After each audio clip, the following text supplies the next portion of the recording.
Good morning and welcome to another exciting edition of the Camnet TV Breakfast Show of today being the 1st of August 2023, a new month indeed, and I hope you're having a positive energy toward this month. I always emphasize when I come to this show that you need to have a positive energy each and every single day. I'm your host Miriam Kaimba, and in studio I'm not alone. I'm joined by my colleague Patrick Soko. I hope he's also having a positive energy. Yeah, I'm trying to get into the positive energy like you. Don't try, Patrick. I want you to get into the positive energy. Okay, yeah, let's get it. We have to start the month with the positive energy that is necessary. So you were optimistic that we were going to carry the day as with the Copper Queens, and your positivity paid off yesterday, and we managed to win Costa Rica by 3 goals to 1, which is a positive result for us. Even if we are exiting the tournament, it is just an indicator that anyway, with commitment everything is possible. But we are not happy as real soccer fans because, you know, the question is, where were the girls playing so nice at the end? And managing to do those shot booting and everything. Those tricks, you know. So, but what happened? What happened? You know. So anyway.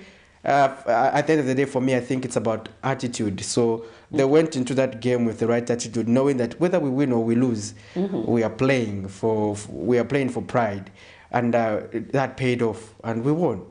So I think it was the same energy that we needed to put into the game against Japan, as well as a game against Spain. So really, at the end of the day, I think I did not agree that that was the standard at which our girls can play. I did not agree, Miriam, one bit, because at the AFCON, the women's AFCON, we played very well. We played against South Africa and other teams, you know, competitive teams. And if you see Nigeria and South Africa, the way they were playing open football and not like the way we played. So I was wondering to say, we've been a threat to South Africa, but how come South Africa is having the necessary confidence to play the game normally like we play amongst ourselves? What is happening to us? So I think at the end of the day, I think it was a question of attitude towards the game. But I think it's a learning process. But we have also managed to get the good records for ourselves as a country, Miriam, in that we scored the earliest goal of the tournament so far. The tournament may end without it being contested, and that would be a plus for us.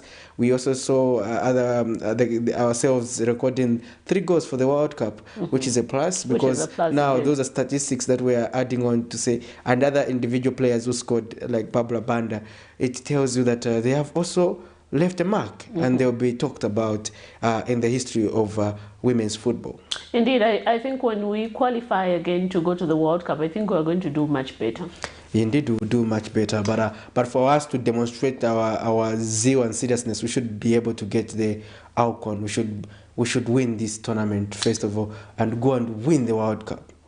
I love the confidence. Go and win the World Cup. You said positive Tuesday. Yeah. It's about positivity. It's about positivity. Yeah. Anyway, we are this morning. We'll be discussing matters surrounding Lusaka City cleanup following the removal of street vendors. What is the Lusaka City Council doing to ensure that there's cleanup in the city? And at 8 hours we'll be joined by Lusaka City Council Director of Public Health, Mr. Victor Kangoli, who's going to help us discuss our topic this morning. But right about now, we go direct into our health corner and just see what the doctors have for us this morning.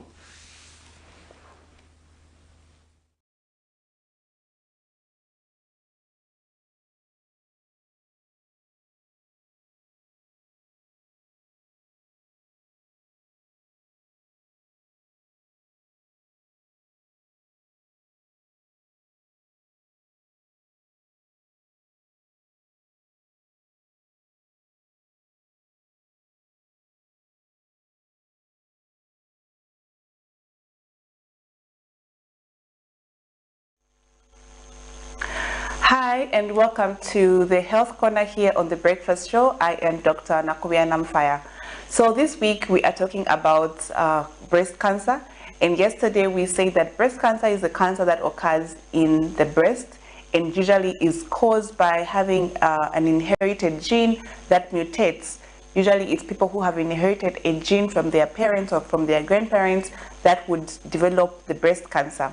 Now, we say that breast cancer does not only happen in women, it can also affect men, and when men have breast cancer, it can be very fatal.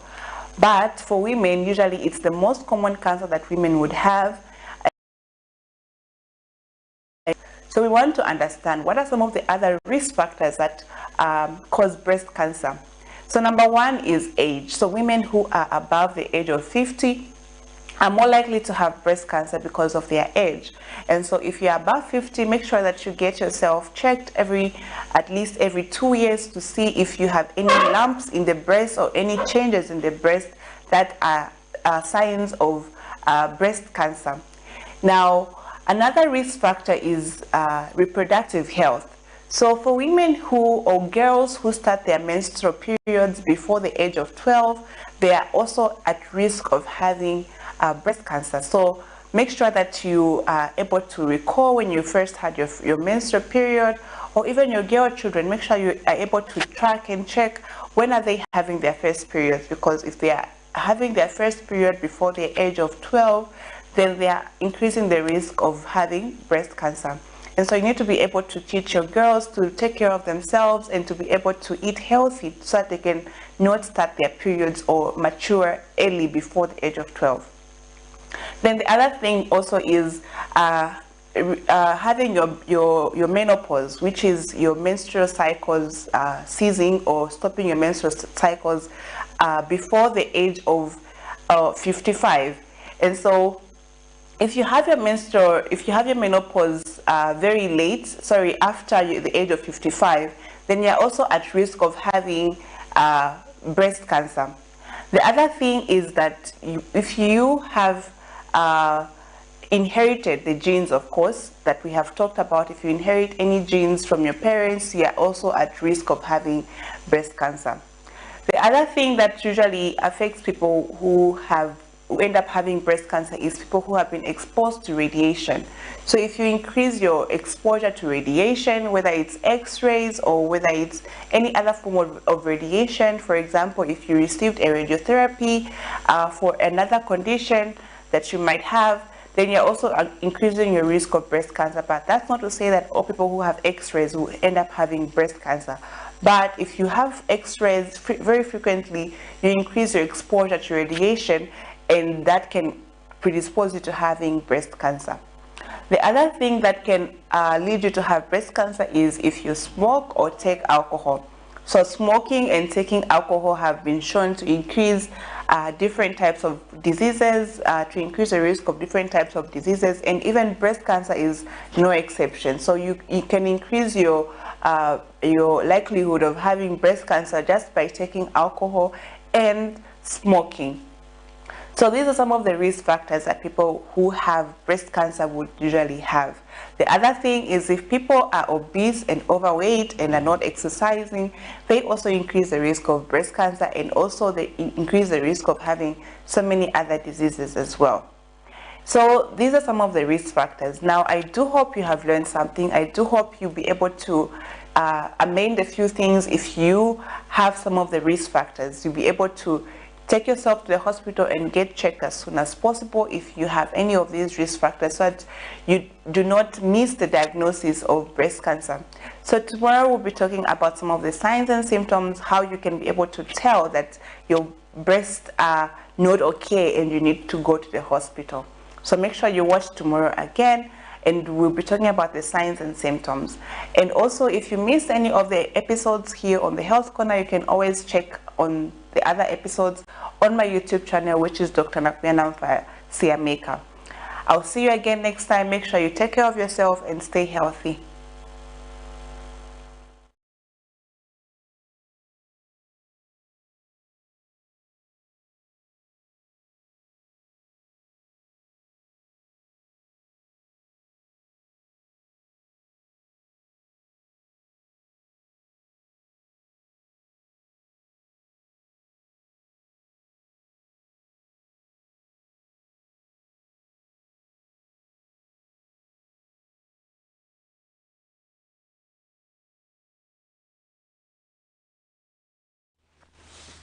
I hope that you have learned indeed one or two things there. The doctor there was just helping us on issues surrounding breast cancer. We did have this topic yesterday, and today she has continued. Quite interesting, Soko, that we have seen that we are having this topic because we have seen that we have lost at some point some of our relatives from breast cancer. Yes, now it is a manageable. The danger if you delay is that there are a lot of consequences, and we have to make sure that we seek medical attention or screening, because that is very important. So every time, if you have, after some time, you go for screening. Screening is important, and they are also providing it for free in most services, especially for breast cancer. So just make sure that you get checked so that you are able to be proactive in terms of knowing your status and be able to attend to the disease, because early diagnosis is important towards addressing this condition, Miriam. The dangers that when it is diagnosed that it would be difficult to reverse the problem. So that's why we continue to emphasize the earlier the better. Interesting enough. So now let's also look at how the kwacha is performing this morning, so that we get to see, and like we have been predicting, Miriam and myself, that the kwacha, especially when it starts misbehaving, on the selling part, it's on the 19 already. So wow, if you look at this now, the way it is, $1 is buying at 18 kwacha 710 ngwe, and selling at 19 kwacha 06 ngwe. It is gone to 19, and the Greater British Pound is at 24 kwacha 02 ngwe, and selling at 24 kwacha 49 ngwe. The euro is buying at 20 kwacha 62 ngwe and selling at 21 kwacha 03 ngwe. The South African rand is buying at 1 kwacha 05 ngwe and selling at 1 kwacha 07 ngwe. So those are money markets that updated this morning, the 1st of August 2023 at 0706, and this is as per financial institution which we monitor, but they do vary from one bureau de change to the other, one bank to the other. So you can see how the kwacha is performing, and Miriam and I were talking about if the kwacha is not performing good,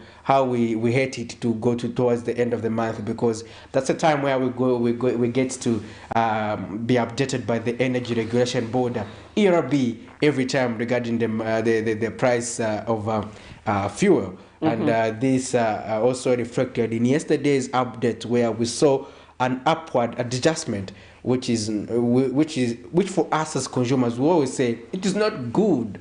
We don't even have to beat by the bush, because we want the price of fuel to be as manageable as possible, because it benefits everyone. Some of us who are working, and others who are driving, because at the end of the day, if the costs are bared by both parties, those with cars and also those who are commuting using public transport. However, the beauty about this is that we have seen a stable price in terms of the price of bus fares, which have been pegged at 16 kwacha for most routes in LUSAKA.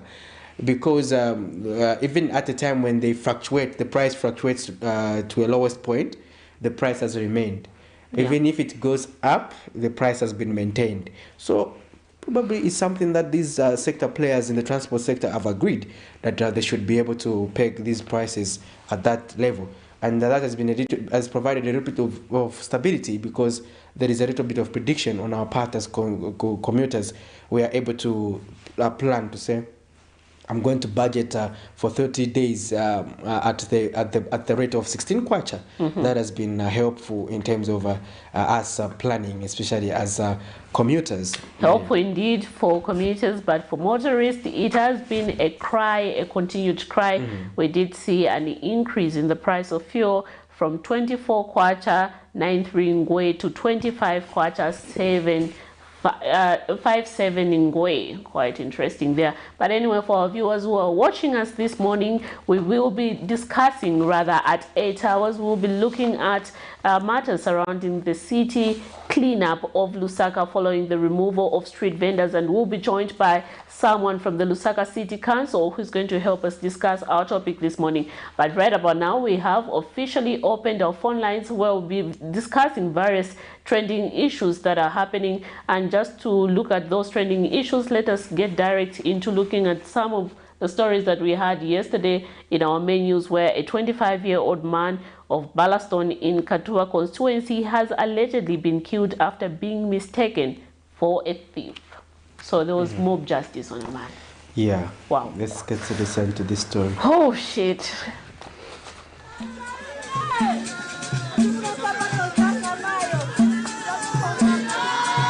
Grief has struck for this family of Ballaston in Katua Central Province after losing a loved one in a cruel mob justice incident. 25-year-old Agai Mutale met his fate on Wednesday, 19th July, after some named residents pounced on him in an alleged mistaken identity incident. According to the deceased cousin, Kefa Skangwa, Mr. Mutale was believed to be trespassing after he tried to relieve himself as he was coming from a drinking spree. So ninango mvera chabwe utenga kota ti mugazi wa mchaya then paneti na bwira kuno tinango peza ti zona yeba mchaya na panona mchaya tinaona ma bruises shani vijaso kwanza kumpeleka kwa clinic so panona mpeleka pa clinic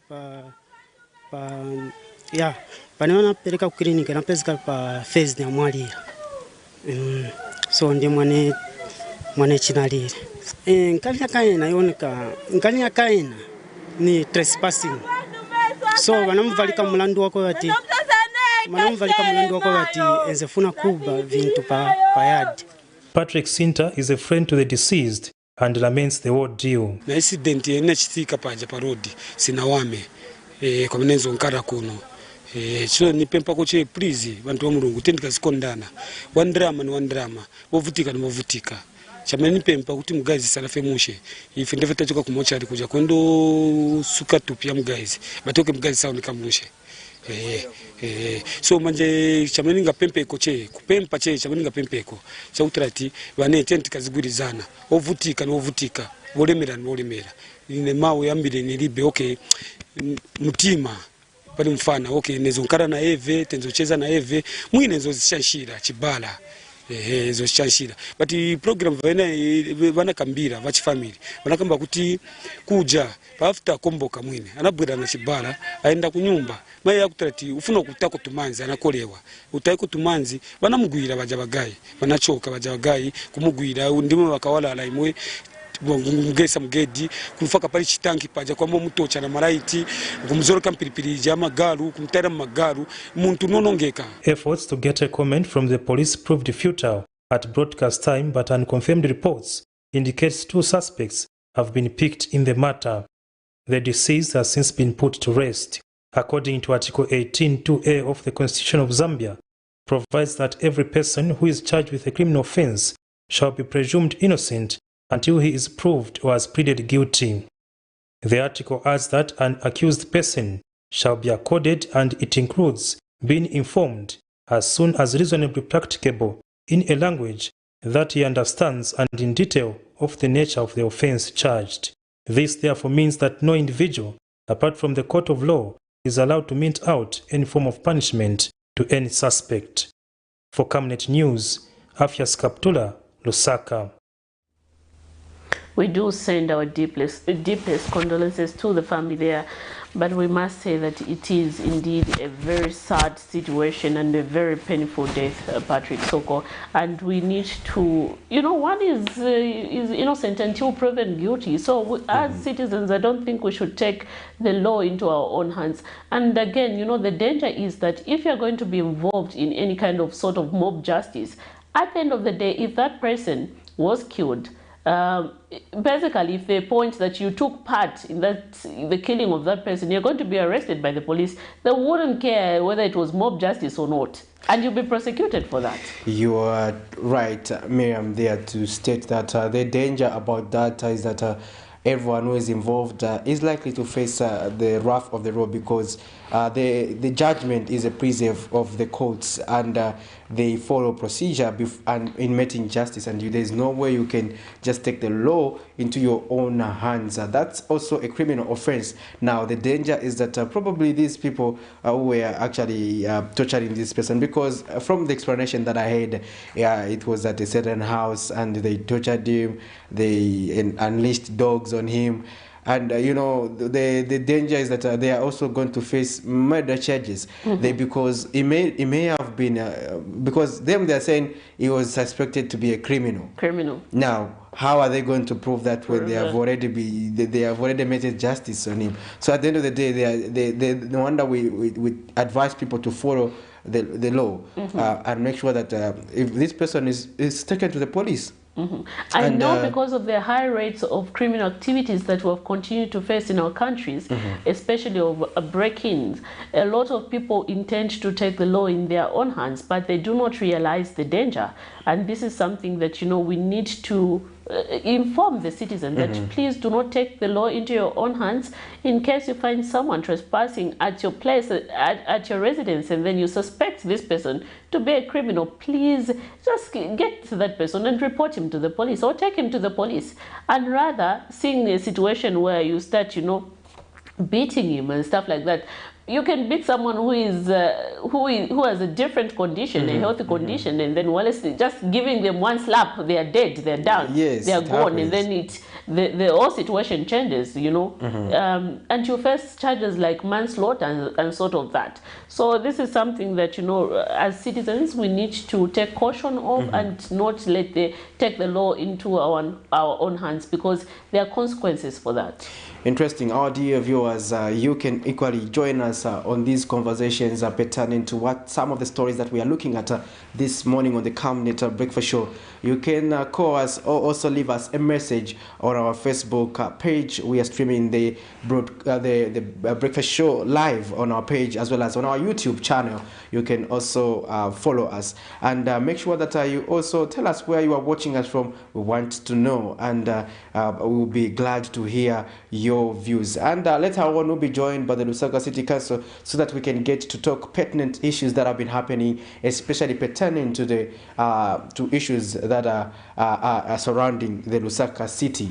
And we'll be glad to hear from you, our dear viewers. Those pertinent questions you wanted to ask the local authority today, I want you to ask them so that we can get answers pertaining to that. And interesting enough, we had another interesting story yesterday pertaining to the update where people were scammed. And this is how the story reads. Over 15,000 people have lost their money to scammers running bogus investment schemes. In an interview, one of the affected victims, Field Chinyimba, says he invested more than 10,000 kwacha and was informed of getting 20% interest every week. He says the numerous victims who invested in Save Africa Zambia are yet to are at a loss as when their money will be redeemed. Meanwhile, police spokesperson Ray Amonga says the suspects have been charged and will soon appear before the court. So let's get to listen to this story. We'll be back on the other side. Not comprehend the pain they have been subjected to after saving their little resources in a saving scheme called Save Africa Zambia. This group of more than 100 individuals have nothing to show off for their investments. Na mafairo mtu aliyesi azisaina 5 months 5 years contract. But sibana vale kuti vantu vazishita invest in drama. Vantu wenze kuchita invest in drama ba Elizabeth Mbana bali bakazi wa Moses na ba Mariet Mwemba na ba William Mkandawire. Those are the directors Basanyuka investment company. So aba bantu ndio benzopita mo each office benzopita mo every day na moto kafika 17:30 to 18 hours benzoshita correct drama kuseni ma clients bakapero fola benzofola na 11 hours to 12 hours chifika benzoleta the following day drama. So isekulira kwatu kwa kuti Duped out of their hard-earned money of different amounts, all they seek is justice and their money is retained by the alleged scammers. It would be interesting to note that most people would like to earn so much with little inputs. This group is in a predicament after it was enticed to join a purported empowerment program. According to the victim, more than 15,000 individuals have been scammed. The same officer saying you should go to court if you want your money. Sina chedo ya manager same day. Na bwana uza coordinator wanga Catherine Daka na tinifuna ma records yonse pe wanzo nilemba ma savings yanga na family yanga na banzanga boss. Unipase so that my don't kaende ku court because it was late, it was 17 hours. The following day we went to court. Tinatenga demand letter. Tabata ile ta police Catherine wamena na sign na bamai wake. But only to find out to say kuno bantu wanashta release. Manje tizawapeza kutitwa tsanile mapepa court. Hello ni wanashta advise kuti niende ku court. Me I called him to say Mr. They say the organization runs with the motto invest today with Save Africa Zambia and start getting 20% revenue every week for 5 months. With such enticing offer, many could not resist to fall in the trap. In fact,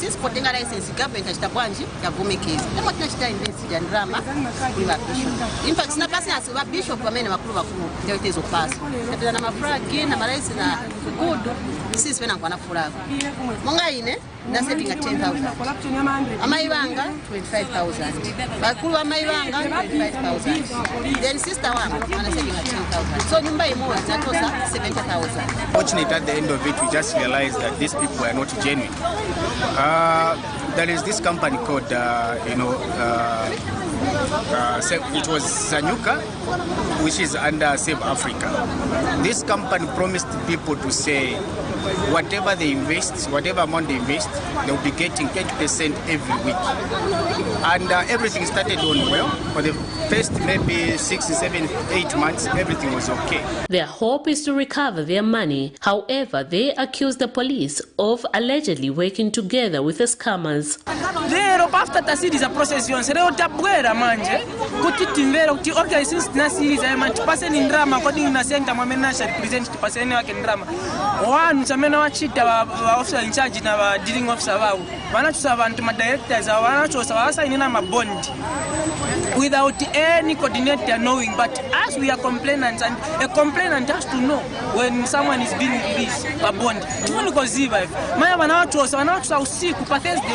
Meanwhile, police spokesperson Ray Hamonga confirms the police receiving the report and state that 3 directors of Save Africa Zambia were arrested and released on police bond and will soon appear before court. It is such that the coordinators who are in these various locations, Kafue, Rufunza, and Lusaka, all around the compounds. So when these people now went there to get their money, they only found these days that these offices were locked. So they got hold of the coordinators, okay, and brought them to the police. And then the coordinators said, no, we are just coordinators, we are directors for this company. Who are these directors? They brought them, and then we locked up the directors. Arrested and released. They are going to court. Miriam Kaimba, reporting for Camnet TV News. Welcome back. There you have it. That's an interesting story there, where 15,000 people are suspected to have been swindled in a money investment scheme that is purported to be a scam. And interesting enough, the perpetrators are on the loose, are on police bond. Now we can only hope that they will not vanish in thin air, because it's quite a delicate story. The people involved, there are too many, and partly Miriam Kaimba, I've been speaking about this issue. I usually blame myself for this Save Africa arrangement, because me and Marco Kwakozi, we had an opportunity to help stop this area, because when I noticed people were telling us about the investment, having the rate of experience as Camnet, we have covered quite a number of stories in a similar nature.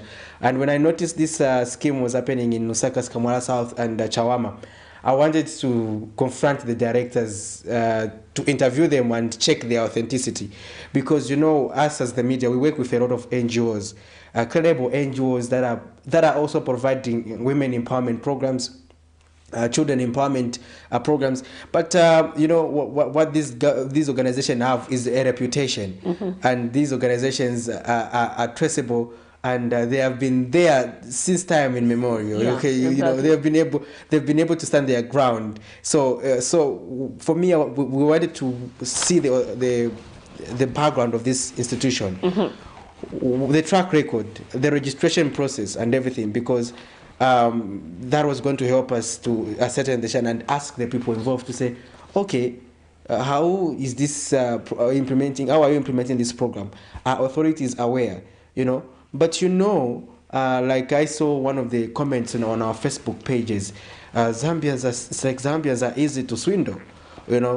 For me, what I've come to learn about money is that if it is too good to be true, then it is not true at all. It's not true at all. So, and this is a question I usually, previously I'd asked the Bank of Zambia governor, Dr. Denny Kadiaria. I'd also ask the previous one was the deputy, Dr. should be Bwaryangan. Yeah. So the question was the same, to say there's this online stuff, you understand, that are happening, pertaining to people investing money, getting more returns, the arrangement of bitcoins and what. So I said, no, the Bank of Zambia said, we don't have any record of such a registration of such a company dealing with money. Because if you are dealing in an investment scheme, or you should have a record, for example, should be traceable by the central bank. Yes. Because even in mobile money is traceable through the central bank. So there is no way Airtel is going to swindle you, or MTN or Zamtel, because these people imagine are under the imagine if you were to swindle under the us, central bank. So they'll be penalized, because the central bank is in contact with those people. They are registered entities. Now, if someone tells you to say, I'm running this investment scheme, there are several questions that need to be asked. You just can't start in getting people's resources, Miriam. And the danger with that is that when you start getting, people question a few important things. First of all, what company is this program running under? Secondly, is this company registered under PACRA? Is this company compliant under ZRA? Is this company that is providing financial services accredited by the central bank? So there are quite a number of procedures that people need to know of. They need to be aware of. Definitely, those are important elements that people need to look at. But one thing again, I would want to, I don't know, but people need to question this. Speaking from, getting views from one of the victims there, what they told me? They told me we were in church at this particular Sunday, and then our pastor came and told us there's this investment program where you can save your money. When you invest, you get 20%. Okay? And it was very good. And given the fact that it was coming from their church leader, they believe exactly. Now, what the people behind this scheme did? They went to the pastor and told him, say, help us convince your members to invest with us. There's this good program. Are you getting? And the pastor probably knowingly or unknowingly, I don't know, but without doing due diligence, they go and miss. No wonder we continue to do stories about the church helping people, exactly. And the church getting to know some of these schemes, to help their congregants. Exactly. Now, if the man of God there did not help his congregants and threw them into destitution, and what happens now? It's coming from him saying, no, there's this good empowerment program that you need to invest your money. In return, you're going to get a lot of good investment.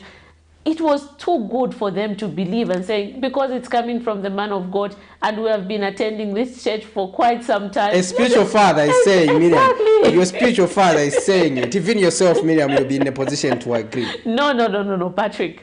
You know what? You need to investigate. Are you telling me that you would disregard your spiritual father? I want to disagree. I want to the way I know you.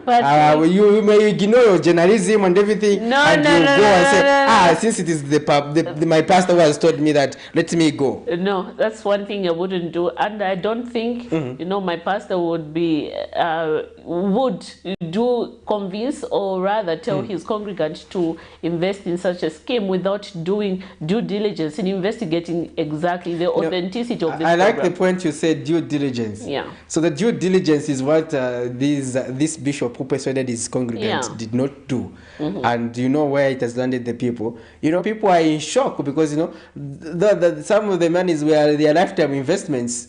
Yes, and other people were even getting loans just to invest in that program. And you have to be systematic, you understand. We talked about it on the breakfast show that with the coming of the partial withdrawal of NAPSA, people were clever. Exactly. They will entice you to buy a plot that does not even exist. Then you'd have wasted your NAPSA partial benefit. Then you go and, for example, invest in this scheme. Your partial withdrawal, you get let's say a 10 pin. And let me a 20 pin. Then you need still go something. Then you lose your 10 pin, and after that labor you went through to just raise that money, because now the money under NAPSA, for it to be a significant amount, you'd have worked a lot of years.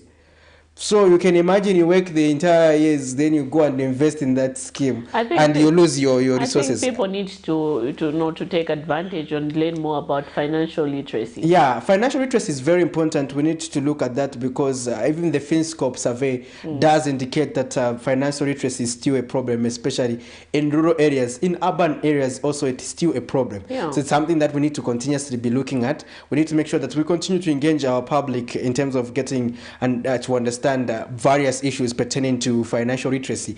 It is important because that's the only way we are going to help our people to know more about this. For me, really, Miriam, this is heartbreaking because you can imagine now just you losing a 2 pin or a 500, especially when you are able to buy minimum at 250 kwacha, then you lose a 500 kwacha. You know how painful it is. It is very painful. And just talking to one of the victims there, she was even telling me, "Mami, pano nifuna chambe kufenta. Ningafe na BP ni pano." She as a family, because she invested about 25,000 kwacha. The mother also invested something. So about the whole family, the whole entire family lost about 75,000 kwacha. Now imagine that was maybe their lifetime investment. They said, okay, so since we have this money, let us invest so that we can generate more income. We have a caller. You are through to the program. Good morning. Good morning, sir. Yes, your name and where you are calling us from? I'm Rukama. I'm calling from Soweto. How is Soweto this morning? Soweto is fine. But dusty, I can imagine August. Come again? I can imagine the dust this coming August. Yes, it's fine. All right, you can go ahead with your contribution, sir. Yes, I just want to contribute over the program we are discussing. We are the people who fell victim over the same program, the UFD. Yes. Concerning your pastor. Came in the church, the advisors know, invest the money, so that you get profit. We did invest the money more than it was 39,000. They would put the money there. And we lost the money. So sorry for that. Did you manage to get hold of the people behind that and also report them to the police? Nothing, Sad indeed, and I think so. Where does it stand in terms of the people behind the scheme? Are you aware of them? Nothing. But what's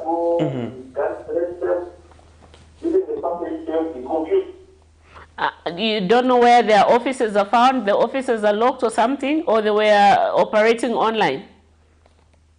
They are perhaps it's not only me, we have many, and many, especially in the 90s, it's not 200,000, 150, a lot.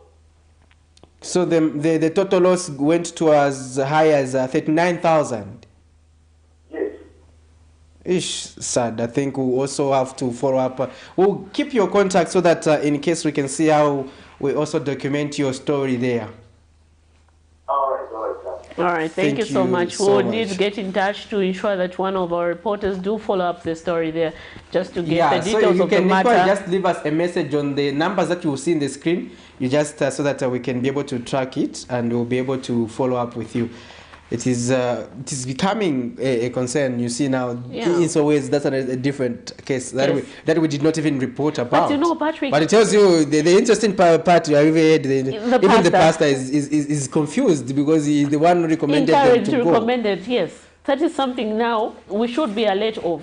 And you know, these people, because they have known that a lot of people, you know, would believe whatever their church leader say. Okay, they wouldn't want to, you know, to argue with them because they know I've been coming from this church and this person, he's at interest. You know, he believes at giving me what is best for me. Okay, he wouldn't want to mislead me or something like that because as a pastor, he was appointed by God.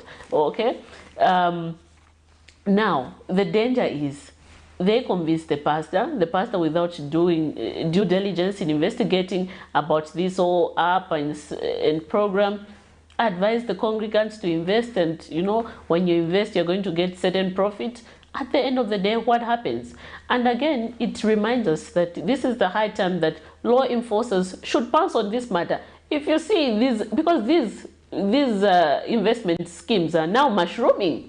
Okay, they're now mushrooming. So now it's again upon the law enforcement agents to start investigating. When you see it, follow them. Do they have the right qualification? Is the program, the company authentic? You need to find out all those details. Otherwise, trust me, in few years to come, people are going to lose more and more because each and every time they're coming with new methods on how they can convince people to start investing.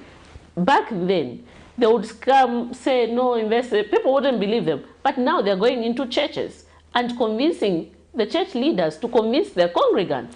Now let's have a look at this other story where the ruling United Party for National Development, UPND spokesperson Cornelius Mweta says that there are several implications if former President Edgar Lungu decides to return to active politics.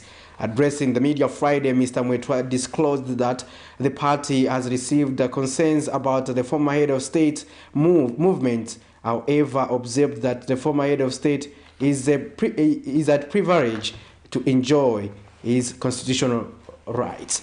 And Mr. Mweta explains that if the movement by the former head of state is inspired by political comeback, it risks forfeiting his retirement benefits. Meanwhile, Mr. Mweta acknowledged that the price of mini meal might not stabilize or even reduce if the cost of fertilizer remains high. So let's have a look at these stories. This story rather. Former Republican President Edgar Lungu's public appearance have continued to spark controversy, especially in the political scene, with some claiming his movement might be inspired by a political comeback. Some have accused the former president of attempting to undermine the UPND administration and inciting unrest among his supporters. However, according to the ruling party, the public appearance being made by the former head of state is among his constitutional right. The party, through its spokesperson Cornelius Mweta, charges that if the movement being made by the former head of state is inspired by a political comeback, he risks losing his retirement benefits. Mr. Mweta was speaking during a media briefing in Lusaka Monday morning. There is this nagging question which keeps coming. Are you afraid of President Lungu's comeback? Let me answer it once and for all. We, as UPND, are not afraid of President Lungu's possible political comeback. We, if there is something are concerned about, is the people of Zambia, because they are the ones who vote for a president and all elected officials, not an individual person. Meanwhile, the party says government is working toward addressing the escalating mealie meal price. I'm very sure that in the turnaround of the year 2024, we should be able to see mealie meal price stability in Zambia towards affordability, so that we should not just have a stable mealie meal price, we should have an affordable mealie meal price, not by some, but by all our citizens. That is the vision of President Hakainde Hichilema. And speaking at the same event, UPND Lusaka Province Chairperson Obvious Mwaliteta discloses that the party will not change its stance on issues regarding cadres. About what is happening in terms of cadreism, which wants to come back. And I'm taking full responsibility now as the provincial chairman, but indeed this device is trying to come back. And I want to assure the Zambian people, the people of Lusaka province, that won't allow it to come back. The 10-year rule of HH, there will never be cadreism. And the area we accept that there won't be cadreism in his 10-year rule, the better. Miriam Kaimba reporting for Camnet TV News. Welcome back. Thank you for staying with us on the Camnet Breakfast Show this morning. We are your hosts, myself, Patrick Soko, and Miriam Kaimba. And before we were zooming that story, we're looking at that story pertaining to the 15,000 people who have been scammed. And we hope to get your perspective on this topic of discussion. And you can leave us a message on our Facebook page. We want to get your opinions on this matter. And just now, we were looking at a story where the UPND spokesperson, Cornelius Mwetwa, is expressing concern pertaining to the price of mealie. He was also highlighting the fact that the UPND is not intimidated by the purported ECL comeback, and that is former President Edgar Lungu coming back to the PAF to contest as the president, which we heard earlier this week did refuse that he is not interested for 2026. But we know that politicians sometimes they can be unpredictable. We know they even say, okay, because the people want me, let me contest. So it's, everything is possible. Now, talking about the price of mealie, also the price of mealie, we are being assured that the stability may be attained probably in the year 2024. But do we have to wait for that long? Miriam Kaimba, what's the interpretation of that message? I don't know, Patrick Soko. Trust me, I really don't know. Because basically, a person in Mississippi compound, he does not care about the methodology that the government is going to use, no, because of fertilizer, because of what.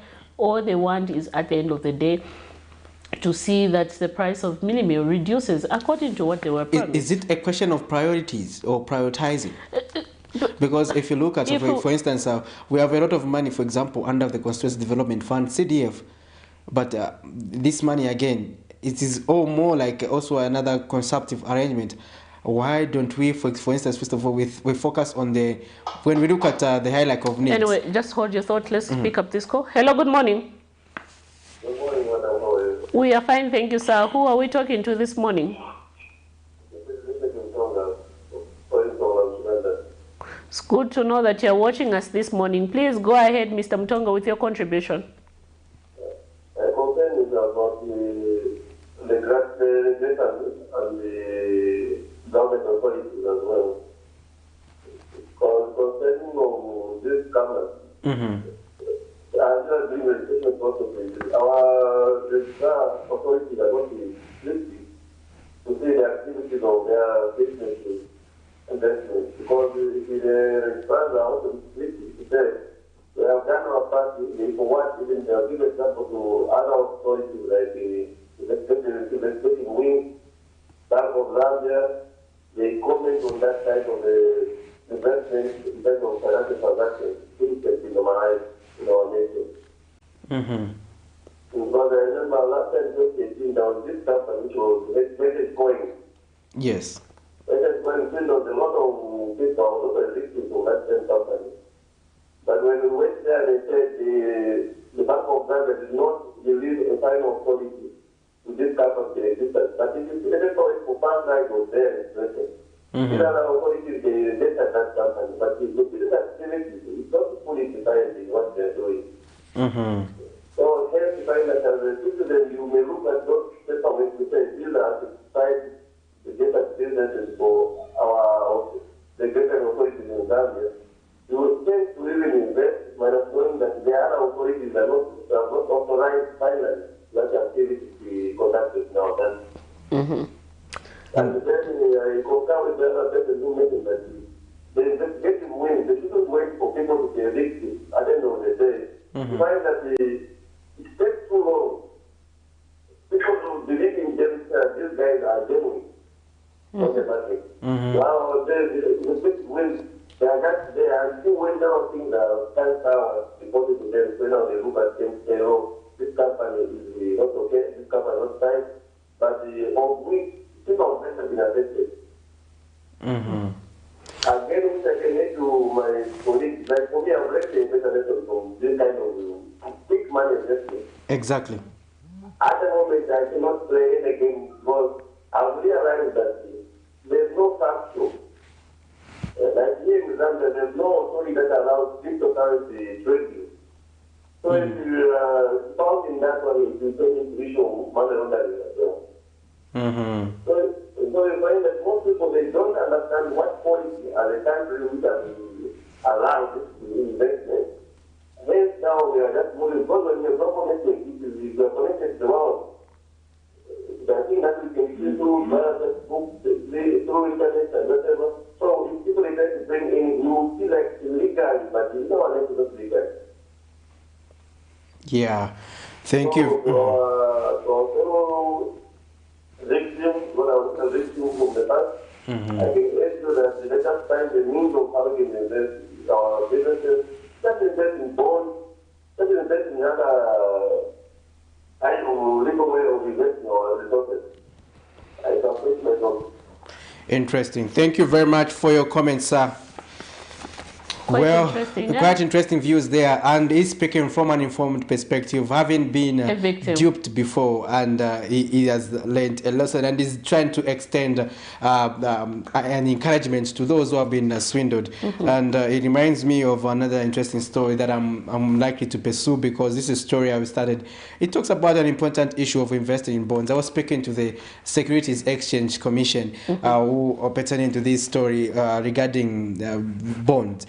So, you know, if you invest, let's say 25,000 kwacha was in your bond, your investment is guaranteed, it's safe. But people don't know how to invest. Invest with the Bank of Zambia. Why can people get the trust of the institutions like on the capital market? So that we can be able to, if you want to, you don't want to do anything, but you want your money to be working for you. Yes. I think that's the whole idea. It's like people don't want to say, I start doing this myself, let me give them, then they do their business. Do you know what they used to tell people? When they get the money, they said they were ordering what they call mawigs, darling, yes, wigs. Whatever, doremi, wapera mwezi wa bwino mabagashana. Aya madoremi amenia. Bakashita invest muri ayo mawig, ati mawig wezogulisa kuma countries yosiyana. Wazapeleka ku Chani, wazapeleka ku Tanzania, wapeleka ku Chani, so ku Malawi kwenda kugulisa mawigi. So ndalama zikabwera zijamanje Miriam, ma profits manje ndiye ndalama zikamati kusamani ma 20%. Then even after the agreement was that even after drama yako ya wabweza when I invest 5 pin, you will still continue getting that 1,000 that 20% through and through, because you are an investor there. So you will continue regardless whether you have put there, but your percentage is just equivalent to your total investment you have put there. Never many ways kukuzira abantu. So bantu kumvera, so Miriam, that is and bantu wakaina believer, because according to their explanation, like I was on the ground yesterday, they were saying for 6 months vintu venzeshe bemush tenzotenga na ndrama zenzobwera tenzoziona. But that's psychology, because Miriam, for me to tell you to say he serves a system. Yes. I'll come with some money. And the idea is to recruit more people. I remember the guy who was swindled under the football. Yes. He used to come to say, oh Nandarama Zangena, oh Nandarama. He's your friend. Yes, he's my friend. I want ndarama zangena. Nina 26 pin. Now you're wondering if your friend has 26 pin. And he tried to convince you to. Yes. Lucky enough, you had more knowledge on these things. I told him to say, but you, my friend, ni game ya bwanja kuti wawina uluza. Olo futi waluza uwina futi. Ndarama zinda chepa mwamba. So I said, no, this is too good to be true. And true to that, you know, our friend has been crying and lamenting. He hasn't gotten over that scandal. You understand me? And so, well, it's an eye-opener. We need to make sure that we are proactive. Let's question things. Yeah, and one thing I love about what our previous caller just said, you know what, it's high time that investigations officer, the law enforcement agencies, start investigating these things. Don't wait. Like he said, everything was registered. We do not know whether they got those certificates in a correct manner or it was corrupt manner. We don't know. But Bank of Zambia had refused to give it. Yes, so we're talking about money laundering activities. Those are suspicious transactions. So the Drug Enforcement Commission has to be proactive. Not to but no, we want to see. My politicians, the focus, wow, these other people are ordinary citizens like us. You know, you need to protect us. You are not only going to say every time you need to make an arrest. No, investigate these investment companies. Investigate them. See their authenticity. Yeah. Mimi, do you have any other story there? Quite interesting anyway. Mind yanga yonse and you know, I'm feeling how much you know, just talking to people, telling really you that now losing a 70,000 yapa. Chiva maninge Patrick, because that 70,000 you why won't need a kudara money plot you. Exactly, you're right. Then because you can imagine African drama ya kwera Africa 70 pin and you lose it. It's not easy. It's not easy. Anyway, let's just get to play one of the stories where residents of Lusaka, Fumbelo area in Kabanana compound have alleged that the area councillor Chileshe Mwango and Member of Parliament Christopher Shakafuswa to facilitate the rehabilitation of a bridge leading to Kabanana Secondary School before the rain season. Let's get to look at that story. Access to equal and quality education in Zambia is a priority as enshrined in many developmental goals such as the United Nations Sustainable Development Goal number 4, among others. This is the status of the Kabanana Fumbelo Road leading to Kabanana Secondary School. The residents are calling for the rehabilitation of the bridge leading to Kabanana Secondary School before the onset of the rains. Residents in the area explained to this journalist that during the rainy season, pupils face a challenge to cross and attend classes due to flooding. The residents have also questioned the involvement of the area councillor Chileshe Mwango and Member of Parliament Christopher Shakafuswa, alleging that the situation has been unattended to for some time. One of the residents, Laida Kasoka, has challenged the presence of the local leadership in addressing their plight, adding that the value of the Constituency Development Fund is not visible. Kunovichitika amenshi imfulanga yaloka so apa ready season ya laisa so imfulanga yambo kulaisa apa nishaba na ya block up takwa bokupita myotoka takwa baba no kuya ku school na maya ndalengira makamaka apanga mwamona apo apa yonsifyenga maya ndayonse aba affect na menshi Chocho tureromba kufye government turodekesheko bantu imfula ya laisa no mbadini echo tureromba kufye echo chini ndize zona mwandi tizafera mu nyumba ndayama zula manzi manyumbo chokamo so. Another resident, Roman Samui, explained that the area is underdeveloped because of unclear boundaries between Kabanana Ward 27 and Mpolungu Ward 26. Kuna karako conflict ya kuti mavoti ya meya maenda kuja wikansera waku Mpulungu ankarako na reluctance ya kutasebenzera bantu kati mavoti sama yaona then uja kansera wakuja na yeve kwa maenda mavoti na yeve ama nkarako na reluctance because alina boundary Kabanana cha Zanga Road ndiye boundary yake. So sanga bwere mkusebenzera mpresi ya mzaki. So as a result, bantu siba wanako watandizira. So kuma councillors babiri, so chitizi wa mwine wamena ngabwere kutusebenzera ndani. Meanwhile, area councillor Chileshe Mwango says the issue at hand is already receiving the attention of the Lusaka City Council, who will soon be on the ground to replace the culverts and maintain the bridge. Done some assessment with the Lusaka City Council and also RTS request that submit a list of all bridges in the what it is as we do the sport, we are also looking into changing the culverts there and doing the stone pitching. Okay. So Lusaka City Council might be moving in any time as we do the grading of the road that side as well. Nelson Zulu for Camnet News, Lusaka.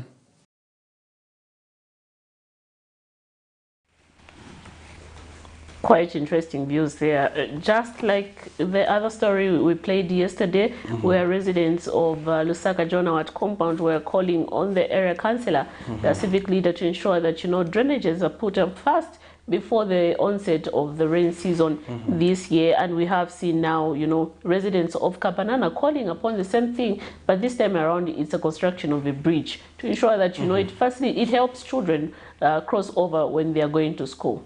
Yeah, those are genuine concerns, and during the rainy season, the area becomes impassable. Already, even before the rain season, I remember we had gone there to cover a story. It's a bad road to go. You don't wish to go to it. No, you wouldn't wish to go to. Especially if you have a motor vehicle, be guaranteed that immediately you leave Kabanana, especially that area that we went to, you'll have to buy new spare parts. Yeah, you need to take it for service. Yeah, so do you have our people interacting with us on our Facebook page? Just reading some of the comments on Facebook with some of the people interacting with us this morning. Way Academy says, enjoying the program. We have Kesha who says, I think Mr. Mwewa is down. If the former head of state wishes to come back, let it be so. It shouldn't bother anyone. The UPND government is just afraid that they have started losing members and followers. Things are bad and we Zambians want him back, period. And if Lungu doesn't care about losing his retirement package, again, it shouldn't bother anyone. I submit. Another one, Mr. Nkandu says, kindly speak for yourself, sir. I, for one, I never dream of Lungu coming back. In an event that happens, I still can't give him a vote. I never want to see those thugs you call cadres ruling the country on his behalf.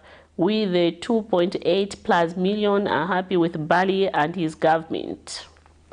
We have another one, Mr. Mutela, who says, Lungu never back again. We can't wait for 2024 as we are hungry rather. Yeah, interesting. And we also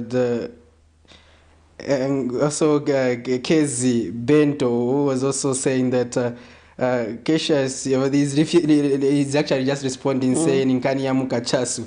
And so those are the people who are interacting with us on our Facebook page this morning. And you can keep those comments coming. Remember that it's about exchanging ideas, and divergent views matter, and your opinions matter. So let's get interacting. It is our country collectively as a citizen. We have to participate in its affairs, and governance matters are not a preserve of a few elite, but a preserve of every Zambian. So let's keep interacting, our dear viewers, and we want to continue to hear from you. And now, moving on, we also had another interesting story there from, let's say, from the Kawata market, where some traders at the Lusaka Kawata market who were served with eviction notices last Friday have questioned the legitimacy of the notice, as the Lusaka City Council has failed to give a clear details. Edward Mogala, one of the traders, wonders why the council has decided to evict them within the 7 days when the foreigners are allowed to invest in the country without restrictions. Let's get to listen to this story, and let's keep interacting on our socials. Remember to keep it on Camnet TV, because we still have our interview pending, and our guest will be joining us shortly. Keep it on Camnet. The cost of doing business in Zambia remains high, and the appetite for those collecting revenue in the form of business levy also dominates the narrative of the day. 4 out of 7 days that were issued to them in an eviction notice have elapsed, and those affected by this action in Lusaka's Kawata market near the community hall have more questions about the move than answers. Memory Nkowani, one of the affected traders, wonders why the Lusaka City Council wants to evict them when they followed all the procedures when being allocated the trading space. Others have, however, expressed expressed displeasure that attempts to verify the information with the Lusaka City Council have not yielded results, as they are only given appointments after appointments as response. The over 16 traders also allege that they are being evicted from the area because a named councillor has found an investor at the expense of the locals. Tipasa 7 days ninshi mapanyako mashopu yani. Manje isi ninshi sema Zambia ni satifaka party. Ijande business ya mene tusungira po wana. Then ngati waticho safaka koma investors ninshi sema Zambia ni setizaenda kuti.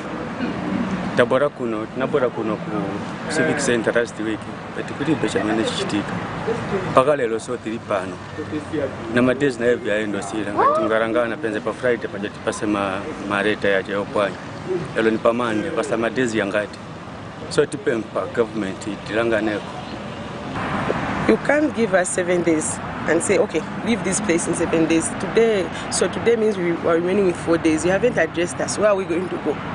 Where are we going to go? Those are businesses. You can't just wake up and start elsewhere. Where are we going to start from? Give us alternatives.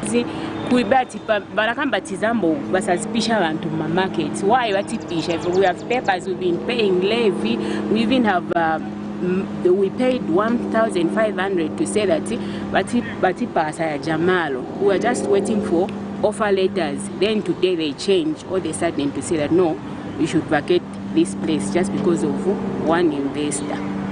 Once and famous Zambians, they mwameti diesela bana mwamine muja ndi mwameti pelekera tusungira mona abantu mwamine muja na parents tasungira muli ya mine aja small businesses to ameni. And this type benefit from many pa shop.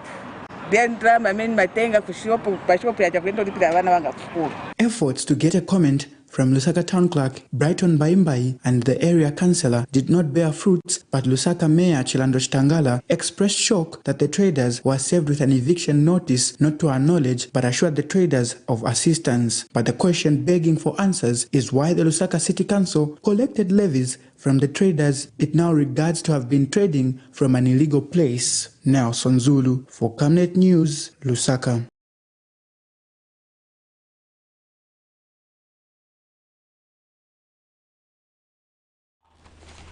Well, there you have it. That's a story there where we're looking at the traders at Kawata Market.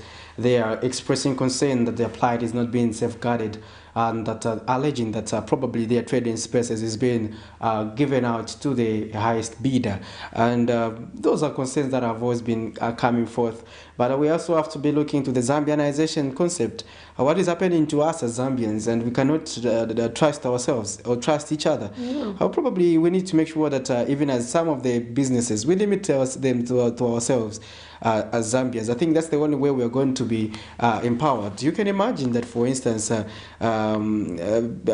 even our fellow Africans like Malwandis, they are taking over all the shops in the communities, and Zambians cannot do anything about that. Exactly. And most of them are actually not legally in the country. Mm-hmm. So I think some of these issues we need to be paying attention to them. But again, if we're going to always be substituting our Zambians for foreign investors, I think it's not going to be... if we're going to say we're going to have a foreign investor in the country, I don't expect them to come and start doing a shop maybe, or even chicken rearing. Yeah, so those are some of the things that can be limited to Zambians. Yes. Because kusunga nkuku, I think we should put conditions. Kusunga nkuku, when you come bantu benangu pa market bagulisa ma investors bagulisa milisi na ma eggs, you know, in chito zameni bangashite ma Zambians. So, yeah, like why should you come all the way from your country and then start, keeping chicken and selling chicken? Because Zambians are now big in this industry. Yes. The chicken rearing. So if we limit some of the things to Zambians, I think we can make a lot of progress. As opposed to leaving everything to invest, because these people, where they're coming from, they come with investment. Exactly. They come with resources, so it's easy for them to compete with the locals and outshine them because they have huge capital. So at the end of the day, you discover that our businesses for the locals are collapsing because Zambians cannot afford. Because it's the same thing with chain stores. For me, I found it difficult to celebrate the mushrooming of or let's say even chain stores, as well as these malls that have been constructed, because mostly they are owned by foreigners. So I've found it difficult for me to appreciate that, because I think we need to have something, for example, that is Zambian driven, that could be in any community. A big chain store that can be in every community, but it is Zambian driven. We can go with the buy local concept, where everything that is produced in Zambia is in those chain stores. Exactly. Then we can also supplement with the other things pertaining to the foreign products. But overall, it should be driven by Zambians, and the Zambians should be leading the agenda. For me, I think that would be a step towards us making progress. I love the point that you have said. It should be driven by Zambians, and Zambians should, live by an example and driven the agenda, because most of the time, even us ourselves, we have this mentality of expressing ignorance, as sometimes we see things happening. Trust me, definitely you see these things happening and you say, okay, no, this is not right. We need to invest in this, but we're not doing that. We're not doing that. Yeah. So we create, for example, we can do a big cooperative, a cooperative that can make sure that at least we have a facility in every constituency which is run by Zambians. What I've come to see our country is that it has been turned into a market by other countries. Like it is a market for finished products. So what they do is that they produce things from their respective countries. Then they say the market is there in Zambia. Let's take them to Zambia. They will go and sell from Zambia. Then they get the foreign exchange. They take to their country. So again. now, but how are we going to develop if we're going to be exporting our dollars every time? Anyway, just hold your thought. Let's get this go. Hello, good morning. Hello, good morning. Oh, the line is breaking. Are you able to reposition yourself? The line is breaking. Yeah.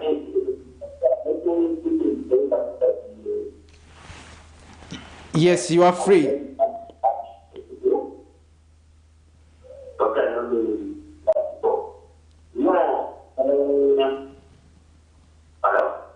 Hello? Oh, I think we have a bad Are you reception. able to get us? I think he needs to call us back. Let's see. I think the positioning. But I wanted to hear him. But he wanted to say. He said he wanted to use to speak in Bemba.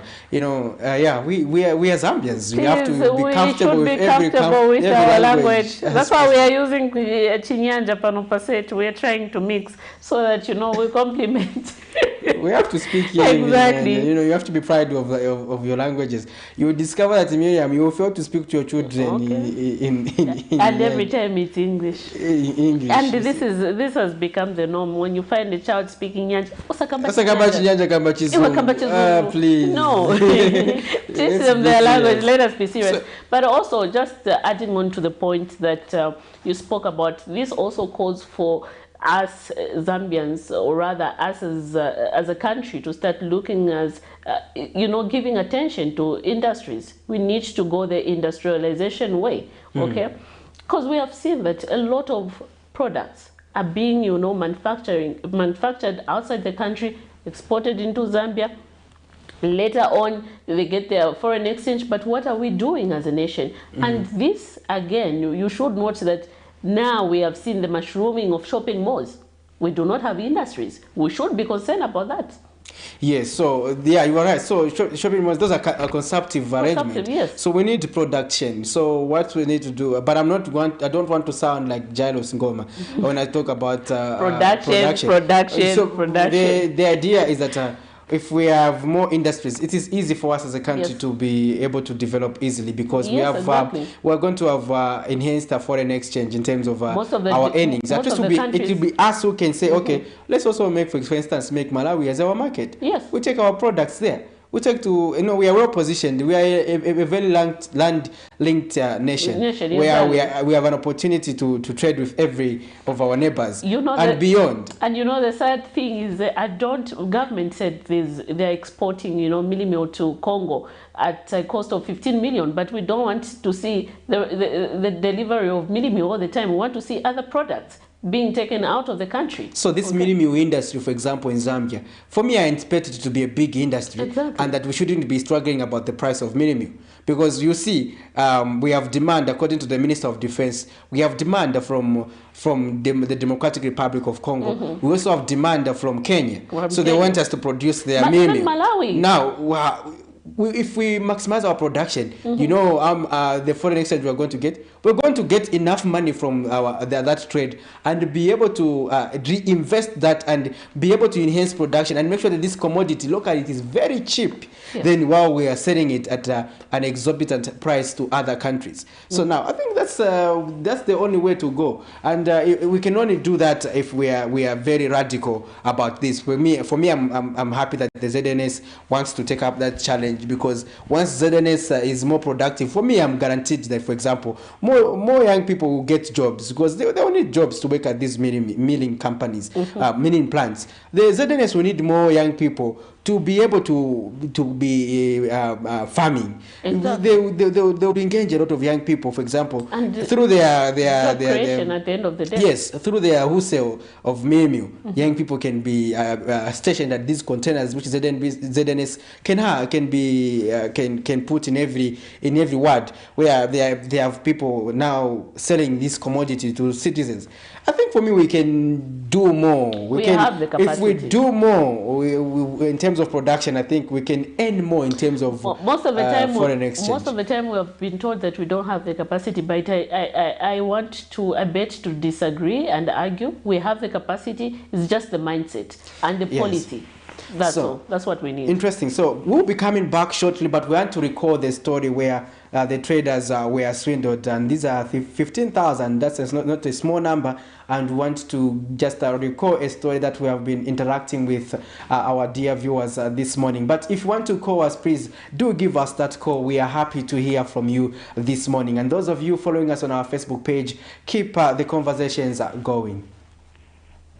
They cannot comprehend the pain they have been subjected to after saving their little resources in a saving scheme called Save Africa Zambia. This group of more than 100 individuals have nothing to show off for their investments. Na mafairo muntu aliyesi azisaina 5 months 5 years contract. But sibana vale kuti vantu vazishita invest in drama. Vantu wenze kuchita invest in drama ba Elizabeth Mbana bali bakazi wa Moses na ba Mariet Mwemba na ba William Mkandawire. Those are the directors Basanyuka investment company. So aba bantu ndio benzopita mo each office benzopita mo every day na moto kafika 17:30 to 18 hours benzoshita correct drama. Kuseni ma clients bakapero fola benzofola na 11 hours to 12 hours chifika benzoleta the following day drama. So isekulira kwatu nkwa kuti chamene tifuna drama za bantu abachite refund. Duped out of their hard-earned money of different amounts, all they seek is justice and their money is retained by the alleged scammers. It would be interesting to note that most people would like to earn so much with little inputs. This group is in a predicament after it was enticed to join a purported empowerment program. According to the victim, more than 15,000 individuals have been scammed. The same officer saying you should go to court if you want your money. Ina sina chedo ya manager same day. Na bwana uza coordinator wanga Catherine Daka na tinifuna ma records yonse pe wanzo nilemba ma savings yanga na family yanga na banzanga boss. Unipase so that my don't kind ku court because it was late, it was 17 hours. The following day we went to court. Tinatenga demand letter. Tapata ile ta police Catherine wamena na sign na bamai wake. But only to find out to say kuno bantu wanashita release. Manje tizawapeza kutitwa tseni mapepa for hello ni wanashita advise kuti niende ku court. Me I called him to say Mr. They say the organization runs with the motto invest today with Save Africa Zambia and start getting 20% revenue every week for 5 months. With such enticing offer, many could not resist to fall in the trap. In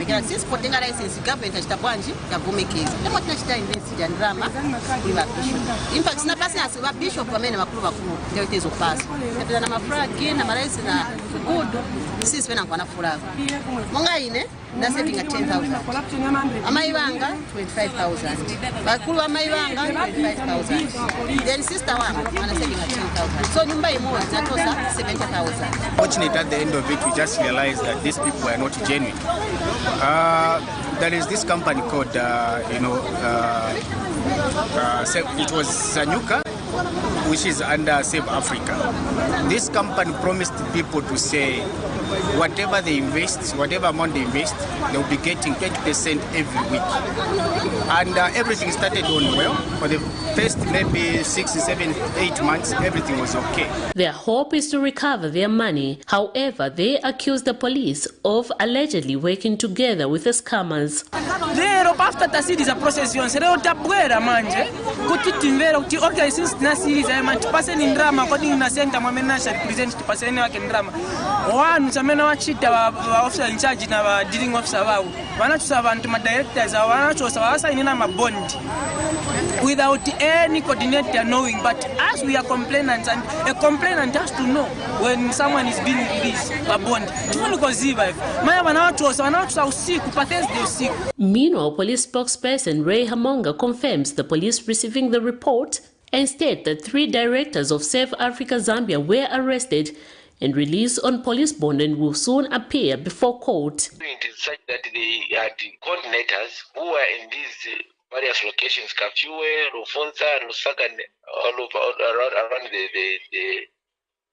compounds. So when these people now went there to get their money, they only found these days that these offices were locked. So they got hold of the coordinators, okay, and brought them to the police. And then the coordinators said, no, we are just coordinators, we are directors for this company. Who are these directors? They brought them and then we locked up the directors. Arrested and released. They are going to court. Miriam Kaimba, reporting for Camnet TV News. They have moved unless they come to tell me that the cleanliness they have seen elsewhere is as a result of accident. This is National Union of Public and Private Educators of Zambia, NUPE's executive president, Victor Muyumba, about a week ago, expressing concern over the garbage situation in Lusaka's Central Business District, CBD. The garbage situation is mainly attributed to street vendors who are accused of dumping waste indiscriminately. And government Tuesday morning swung into action, removing the vendors from the streets. The vendors reached down to a shock as they were greeted by an unfamiliar sight of heavy police presence with their makeshift structures powered or displaced. President Hakainde Hichilema in January of 2022 halted a similar exercise, directing the Ministry of Local Government and Rural Development not to remove the street vendors from undesignated trading places until further consultations were held. The aggrieved vendors later stormed the Lusaka City Council LCC offices, demanding audience with Minister of Local Government and Rural Development Garin Kombo, claiming there are no alternative trading spaces in town.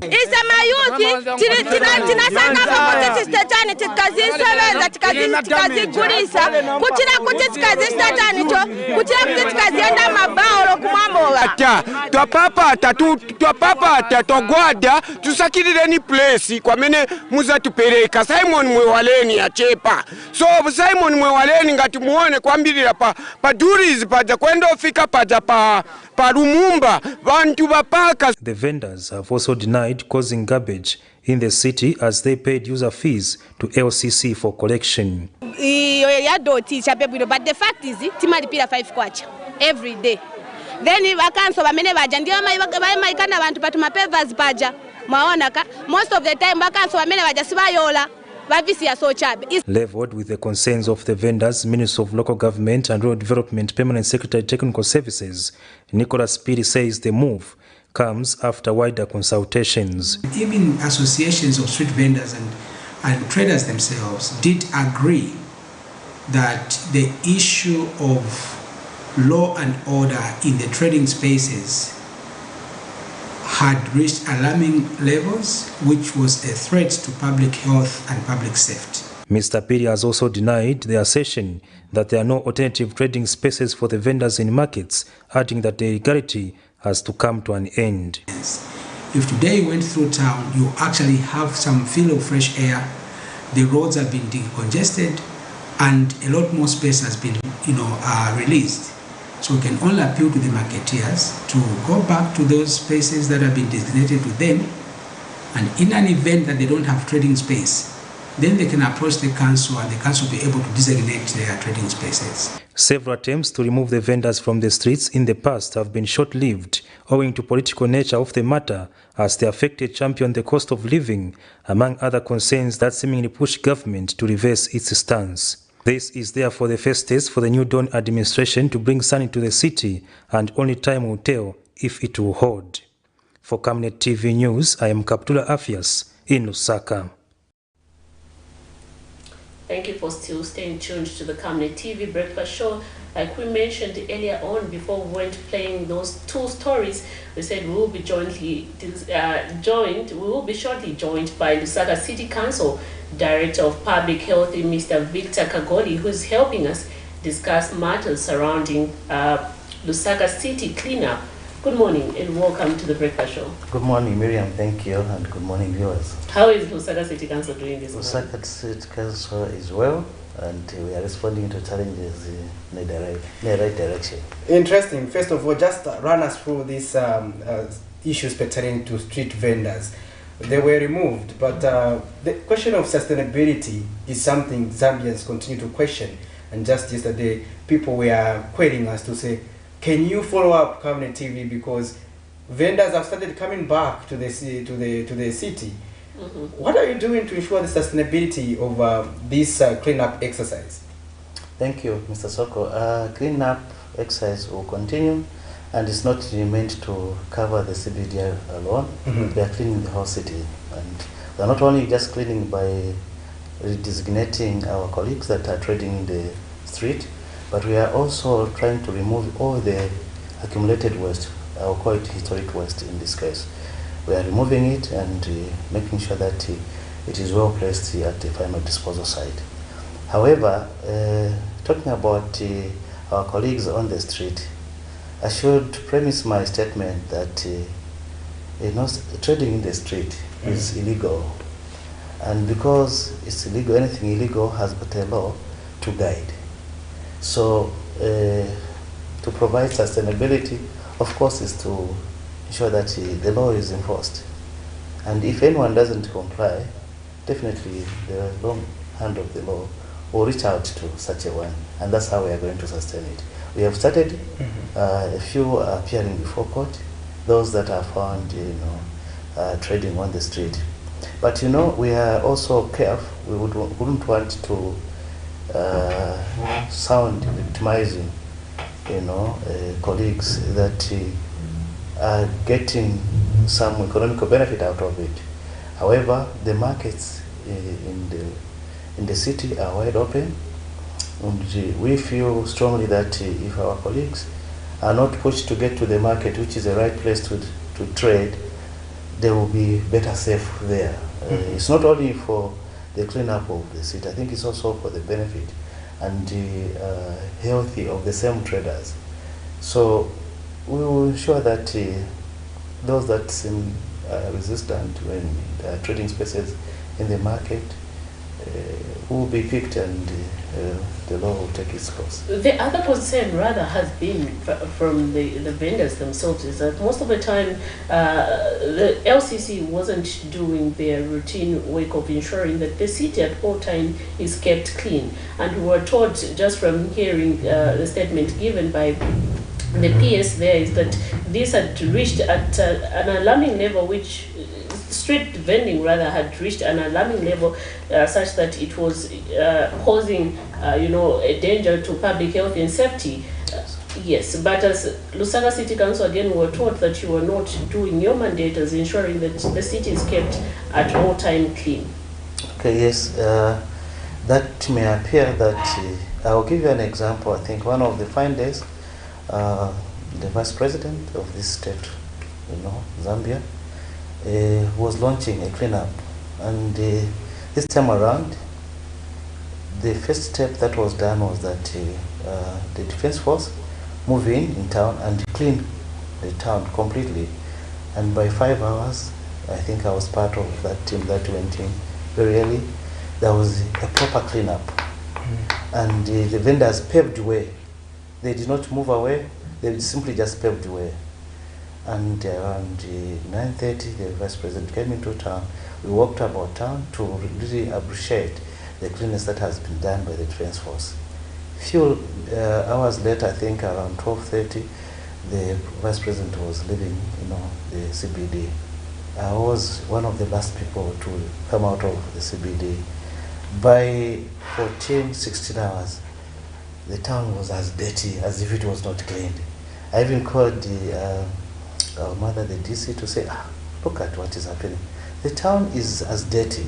Now, I'm trying to say that as long as we had vendors present in the CBD, no matter how much cleanup we would set, the town will appear not have been cleaned. And this is exactly what you saw on that particular day. Cleaning is orderly. I think even in homes, cleaning must be orderly. We must be able to set up, certain, articles of the home somewhere. And exactly that's what happens even in the general cleaning. There must be some order that is, done. If I generate waste myself, I must be able to know where will I take this waste. It's, I've even said in the market as well, if you are in the market, you must have a receptacle in which, if you know you are generating waste, try to make sure that your waste that you generate, you store it in a certain receptacle. Don't expect council workers, sweepers, so to say, to come and tell you that, can you lift your legs so that I sweep where you are generating waste? It's unfair. Yes, and the law does not provide for that. The law provides that if you generate waste, you yourself put your waste in custody, and then the waste will be carried by responsible personnel who are the council now. So the vendors were failing to take custody of their waste. And even if you cleaned in the morning, before lunch you have waste generated, by evening you have everything. So we needed that order to be created so that when you clean, and even if you put bins, you find that in no time the bin is broken, vandalized, and no one is using it. So that is really some disorder of some kind, an entropy of some kind. So this is what we are trying to put in place. I want also to bring to your attention this other aspect of the CBD, where when you put up bins, are you also aware that, for instance, there are people who steal them for recycling purposes, those plastic bins, and when you also put up those metal bins, there are those who take them for scrap metal. For scrap metals. But what are you doing to make sure that there is security at all time and these bins are safeguarded? Yes, this is the engagement that we are starting as a council. The town is normally occupied even at night. There are some security officers that are around town. There are people who move about, including state police. Sometimes they go around town. So we want to do an engagement. We are trying to put, bins, of course, metallic bins at the islands, so to make sure that the people who are walking could drop, and there will be in 3 sets. There will be one for organic, the other one for plastic, and the other one for other waste, so that a passerby can simply just drop alongside, the islands. We are engaging those officers, those security officers that are within town to cast their eyes on these bins, especially, if they are to be picked by scrap metal, So there's something that we are doing to make sure that, we are able to trace who picked it, and, so that the law, reaches up to them. Yeah. However, it's a challenge, but I think we know that with the benefit of cleanness, every other citizen, including our colleagues from the street, they will appreciate it. Before you come in, Soko, before the removal of vendors from the CBD, we did see that, you know, that we had seen a mushrooming, or rather a tendency where now they started selling alcohol, locally known as cachaso, this local cachaso, yes, in open air. And just by the highland. Just by the highland there. And now we have seen that these traders have moved to the other locations where you advised them to go there. As Lusaka City Council, what measures are you putting in place to ensure that there is no illegal selling of these alcohol? Okay, maybe let me start by saying we didn't allocate them anywhere else apart from redesignating them in the market. And in the market, the law does not allow the sale of any alcohol of any kind.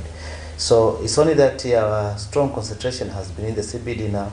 And if people have migrated elsewhere, alcohol must be licensed. Of all the many permits that the council is issuing, one of the strong one is, you know, most of them are called permits or business levy. But I think because of how alcohol is and how damaging it would be to the general citizen, alcohol still remains a licensed one. I think an article that is a license, it indicates the seriousness of it. So if people have migrated from the CBD and moved elsewhere without licenses and think they are safe, they are not. We are still going to reach out to them. We'll make sure that no one trades in alcohol without a license and without following all the requirements of how to obtain a license. While we were answering, I also want you to add this aspect, because in shops, especially in these communities belonging to Rwandese, you'd find that alcohols are in fridges where also soft drinks are put.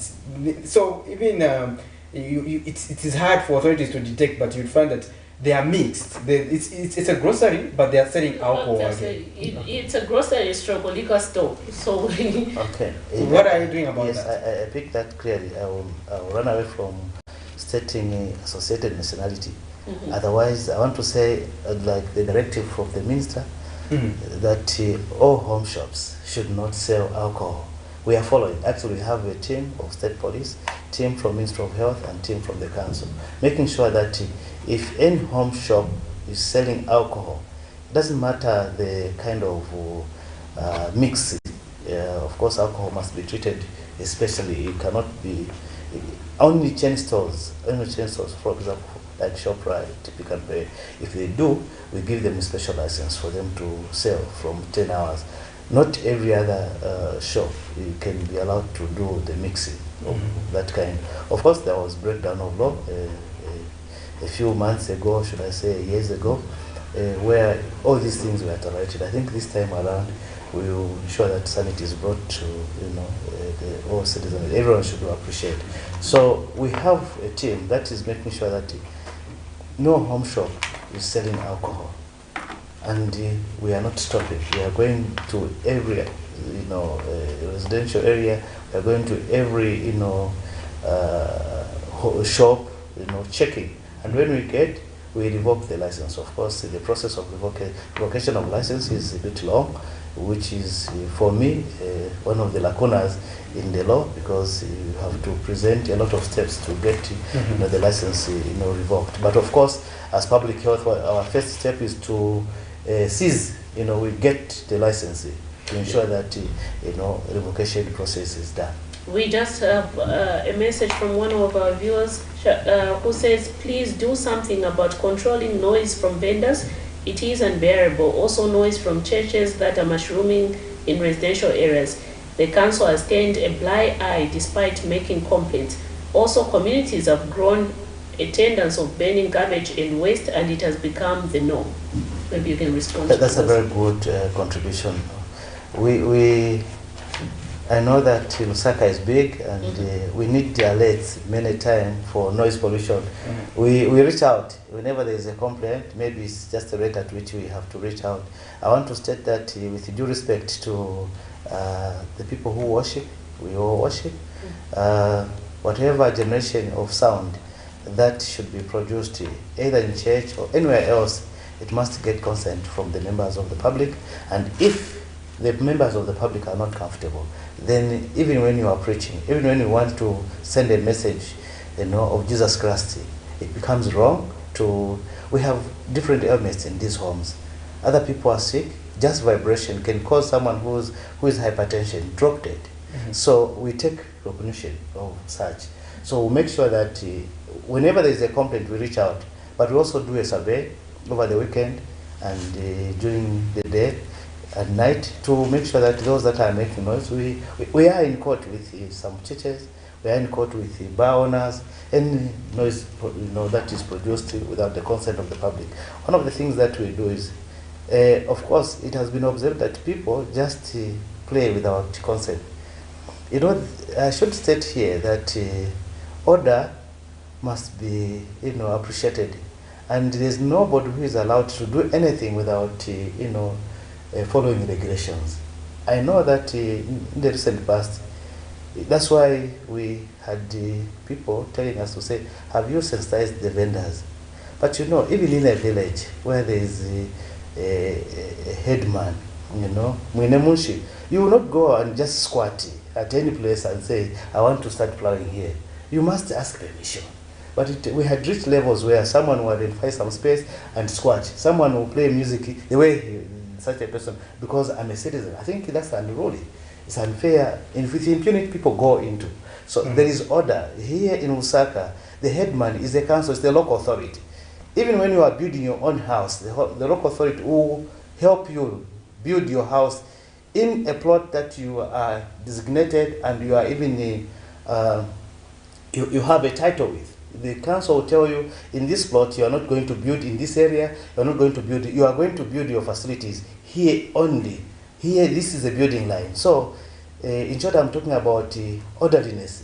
No one should enter into business and does not know the regulations that controls that business. It's unfair. At the end of the day, you find that you are being victimized. You are not victimized, you are victimizing yourself because you ignored the law. Can we for once, consider what the law says in whatever business? And this really is a problem that we have had with vendors. They feel they have got the right, yes, they've got the right as a citizen to trade, but correctly, it's appreciated. Interesting. Well, our dear viewers, you are watching the Camnet Breakfast Show, and in conversation we have the Lusaka City Council Director of Public Health, Mr. Victor Kagodi, is helping us to discuss the cleanup exercise of the city and various issues pertaining to public health. Now, we want to also bring to your attention, you did point to the fact that people should alert you.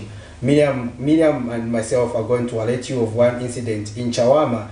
There is a dam, they call it Patuka Dam. There is a lot of issues pertaining to public health, where people are burning waste on broad daylight. And people are choking. People are tired of talking about this. So, and the local authorities are not doing anything about that dam. And the concern is that the garbage is also affecting them, the garbage that they are throwing there. And there's a lot of junkies again at the same place. Now, what is the local authority going to do about that? Because as far as we are concerned, the only designated dump site is Chunga. I hear you. I think in a struggle to provide proper waste management systems, I think Zambia, Lusaka, as being an example and the driver of many responses in terms of waste management, we had steps that we made, to try to, deal with these situations. So the situations that are in Chawama, you find it also in Baulen and a few other locations where there is accumulated waste. Initially, the approach that we had used as council is to make sure that we create transfer points. Most of these areas that we have mentioned are unplanned, and the passage in terms of vehicles is a challenge. So to get the waste collected from home to home, which homes are so clustered and very difficult, you can't use a tipper truck on it. The council at that particular time had allowed that we have transfer points, where waste can be accumulated for a while, and then from that point it was seen that there is a clear passage. Heavy equipment would pass, collect the waste and take them to the dump site. But in the process, and these are the places we are talking about now, which sometimes are associated with the burning, where there is mixed waste, it's very difficult to allege that this one has burned. unless you physically see. Even when you go to Chunga landfill, you find that there is fire. It's not always that that fire is as a result of people burning. It's just a natural combustion that takes place. Methane is produced and naturally fire breaks out at the landfill. So when we say they are burning, unless we see them, and when they are seen, they can be arrested. It's quite some punitive case that if you are seen burning, even at your home, when you are caught, I think the law is very strong and the penalties are very high. It's something that you cannot appreciate. Yeah. So maybe how do we intend to manage those areas that we as council created and are becoming a menace to the public, where other people may really truly burn, or are the fires coming out naturally, as we may know scientifically fire can come out naturally. Yeah. So what we are doing is to reconstruct. We have a new company now to deal with waste management in LUSAKA. It is called LUSAKA Integrated Solid Waste Company. It has got a board, and there is a rethinking that probably either we protect these areas where we put us transfer station, or we do away with them completely. But the first thing that we are going to do, I think in few months or few weeks from now, is to remove all that waste that you have seen. We have been supported by government as a council through the company. We are going to remove all the waste, like I said. Well, first, we have had a challenge in the past rain season at the dam side, and it was really bad to an extent that no one would love to be at the dam site. So we are trying to manage the dam site to an extent that it should be a sink, a proper sink for all the waste that is being generated in LUSAKA. Before the rain season, we'll make it highly user-friendly. And as we do that, we are also going to make sure that all the historic waste, all the non-garbage points within the city are removed in a very few weeks to come. We are going to do that, and we are putting up a sustainable, method in which, like the law says, every generator of waste must pay for the waste. And this, you may be able to see that a number of people will be arrested. Those who take the law for granted, who think they can throw garbage from the car or from anywhere. When you are seen, first of all, your car may be blocked by the authority, by RATS. It may be blocked so that you come and pay the fines that you had to violate, the council, bylaws. So we have in the structure, LUSAKA city rather is subdivided in 2 zones, and in these zones we have contracted waste managers, and the challenge was that where we have these waste managers in the conventional areas, we call them the franchise contractors, as well as in the non-planned areas, we call them CBs, community-based entrepreneurs. We had a problem where people were not subscribing to these waste managers. They were not paying for the waste. But this time we are coercing the citizens to make sure that they pay for the waste. And we feel this is a way to sustain. And we do supervise these CBs in the area or the zone that they are given. So with that intervention, we feel we will be able to reduce as much waste, accumulation as possible. We may not have so much waste accumulation, if there is any. And if there is any, I think the council will be very quick to collect so that it doesn't become a nuisance. As we come towards the end of our conversation, there's another concern that has been coming. How frequent do you monitor, or do you have sufficient manpower to monitor people, those who, especially who trade in let's say butcheries, especially at, for example, City Market? Because behind City Market there, we have seen a butchery that is something else, where people are just trading on the ground, and we have it's something else. I don't know how to describe it, but I'm sure you are privy to such reports. But how are you making sure that people are selling the right products to the citizens, especially in terms of meat? People consuming the right things. How frequent are you monitoring with the Department of Public Health? Yes, that's a very critical issue in terms of food safety. Yeah, we have been monitoring, but I think the mother of all challenges was the street vending. Like you might have seen, that very mate had found itself in the street. You know, all kinds of food. You know, there are some kinds of food that we say these are potentially hazardous foods, which we saw coming in the street. And you would not fish out one who is selling sausage in the street and leave the other one who is selling saraola. Then you are applying the law, you know, unfairly. So that whole problem was as a result of this bleeding, you know, monster which we have had for a long time. Now that I actually thank our colleagues who are trading in the street, because they've accepted. They've also seen that it's important that they are redesignated, and they are slowly getting into there. The few that are resisting is not that they are resisting. I think they are getting there. They are just getting some spaces, and they'll be there, all of them. From my perception and my interaction, I've been on the ground.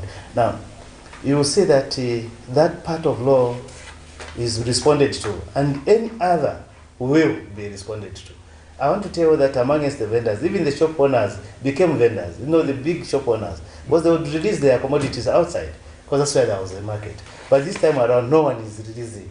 You see, so anyone who will sell meat or any other food product, especially we are very sensitive with the food safety. We are going gradually, but I think food safety matters are critical. So everyone is just getting back to the norms, and that we are encouraging. We don't want to victimize anyone. Everyone should look through the law and respond to the requirements of the law. But of course, if we see you will delay, we will push you to simply respond. We are capable of doing that, and I think this is how we are going to run the nation. To the nation of order. Your concluding remarks. Thank you so much. I used to conclude by saying that I thank generally, Zambians are very peaceful, people, and they appreciate order, and I just want to encourage that if you they need to have spaces. The council has quite a lot of spaces everywhere in the residential area and also in the areas, the markets close to the CBD. We just ask that they continue responding. We will support them. We'll give them the services that they need in those trading, designated trading areas. We'll support them, and we just want to also to appeal to the general public to continue supporting. I think we have had a number of them that are donating bins, that are providing, resources like fuel. We wish to ask the general membership to say, this is our country and this is what the only country that we have. We need to protect it. We need to protect the environment, protect healthy, and just the economy of this country can improve on the orderly way. I always thank Zambians because I know they are cooperative. No one was slapped during the exercise. Indeed. And that shows that Zambians are cooperative. Exactly. And I thank them. Indeed. So and probably the approach is different as under this government as well, where we are seeing that you are trying to. There's a lot of in terms of following the law, the rule of law, to a larger extent. There's that aspect of also which we are looking at, and we hope that the council will continue that relationship with the public, because at the end of the day, the council only functions to ensure that it safeguards the plight of the citizens, because the council belongs to the people, and they are the monitors and making sure that everything is moving swiftly. Actually, for me, the people are my employers, so I'm always loyal to them. I always thank them. Well, we are glad to hear that.